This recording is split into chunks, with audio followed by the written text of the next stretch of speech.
Yo, can you believe this? Big Meech is a free man. After serving almost 20 years, the BMF Kingpin is back on the streets, and the whole rap world is shook. But one question's on everyone's mind. What does Jeezy think about all this?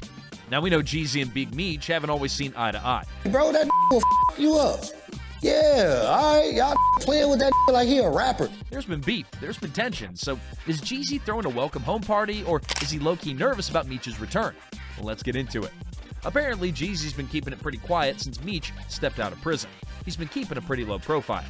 But that's got us all thinking, what's really going on behind the scenes? Well, we did some digging. What we found might surprise you. Is there still bad blood between these two, or could this be the start of a whole new chapter? We're going to break down Jeezy's history with Big Meech and the BMF, uncovering some old tweets and interviews that you might have missed, and even look into what fans are saying about the whole situation. Plus, we have some exclusive insider info you won't find anywhere else. Stay tuned. Okay, before we dive headfirst into Jeezy's reaction, let's get everyone sped up on Big Meech's wild ride. It all started back in the late 80s with two brothers from Detroit, Big Meech and Southwest T. They were slinging coke on the streets, but these guys weren't playing small time. Over 10 years, they built a freaking $250 million empire, flooding major cities like Atlanta, LA, and Miami with mountains of cocaine. Big Meech and BMF were basically the connect for the whole country. But they weren't just about the drug game. These guys were hip-hop royalty, launching the careers of some of your favorite rappers. But the party came to a screeching halt in 2005 when the feds crashed the scene. Meech got slammed with a 30-year prison sentence, basically sending him away for life. But hold up, plot twist. Big Meech is now out here breathing fresh air. He's finishing out a sentence in a halfway house, and full freedom comes in January of 2025. But this early release has everyone talking. And that brings us to Jeezy. All right, let's break this down. Jeezy wasn't just some dude on the sidelines when Big Meech was running the streets. These two were practically joined at the hip back in the day. Jeezy was signed to Bad Boy South, which, let's be real, was basically BMF's music arm. He was living the lavish lifestyle, dropping verses about the BMF hustle and shouting out Meech on his tracks. They were tight, no doubt. But when the feds kicked down the door and the BMF empire crumbled, Jeezy had to make a choice. Smart boy. He stepped back, focused on music, and built his own legacy. So now that Meech is back in the picture, is it all love, or is there some hesitation, some unspoken tension maybe from the past? Now there's a hidden layer to this story, a connection that goes beyond the music and the headlines. It wasn't just some casual handshake, man. Big Meech was low-key the architect behind Jeezy's early success. Think about it. Jeezy was signed to Bad Boy South, which was practically BMF's music division. Meech threw the most insane parties for Jeezy. He got his music bumping in every strip club in Atlanta. That's how he built the fan base back then. And even hooked him up with some of those insane whips and diamond-encrusted chains for the videos. Meech was like Jeezy's guardian angel, paving the way for him to become a star. And Jeezy wasn't shy about giving props where they were due. He was shouting BMF and Meech in his songs, his interviews, I mean, you name it. They were the ultimate dynamic duo. Street credibility meets mainstream appeal. But when the feds stormed in, everything changed. Jeezy had to distance himself to protect his career, and now with Meech back on the scene, you gotta wonder, why the silence from Jeezy? Maybe he's playing it safe, waiting to see how things unfold, or maybe, just maybe, there's a deeper story here. Something we haven't uncovered yet. And speaking of uncovering things, there's a whole nother layer to this story that might surprise you. It turns out, things haven't always been smooth sailing between Jeezy and Big Meech. You remember that last time that Meech put Jeezy on blast from prison? Yeah, it got real. Meech was heated, claiming Jeezy used the BMF name to blow up and then turned his back when things got too hot. He even said that Jeezy didn't send a single dime to help with his appeal, even though he was shouting out BMF in every other song. Yeah.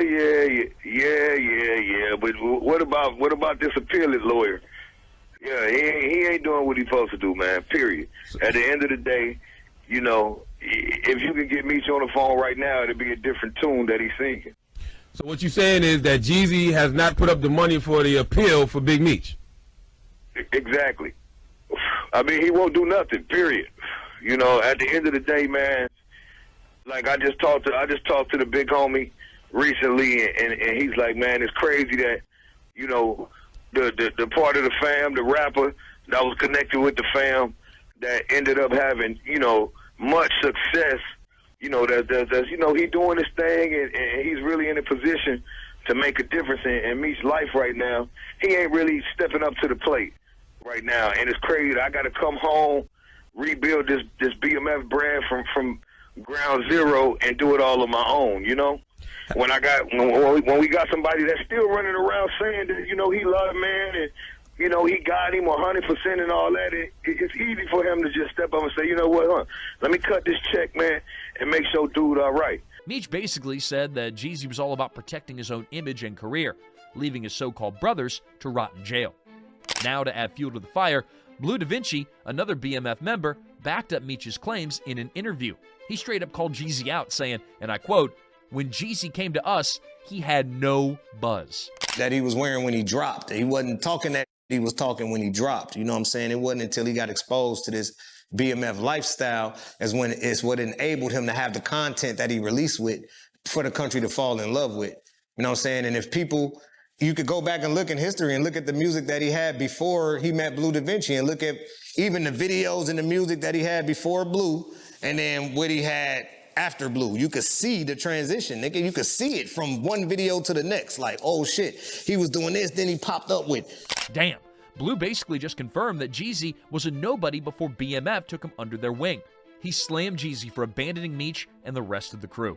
Talk about throwing shade. The whole situation got messy, and it definitely put a strain on their relationship. So is the old beef still simmering, or have they squashed it now that Meech is out? But wait, there's more. Meech didn't just call out Jeezy, he dropped another straight-up bomb. He basically said, and I quote, "When I come home, your career is over." Whoa, hold up. Meech is basically threatening to end Jeezy's whole career. Can you imagine the tension? Jeezy's out here building his empire, dropping hits, and then suddenly he's got Big Meech, the BMF kingpin, coming for his neck. That's some real gangster drama right there. And you know what makes it even crazier? Meech wasn't just talking smack, he had the power to make good on his threats. BMF had connections everywhere, and they weren't afraid to use them. So was Jeezy sweating bullets? Was he worried about Meech coming after him? You bet your bottom dollar he was. And you know the internet had a field day with the whole Jeezy and Big Meech drama. People were dropping truth bombs left and right. One comment said, "Big Meech is learning one of life's lessons. When you up, everybody is with you. And when you down alone." Damn, that's deep.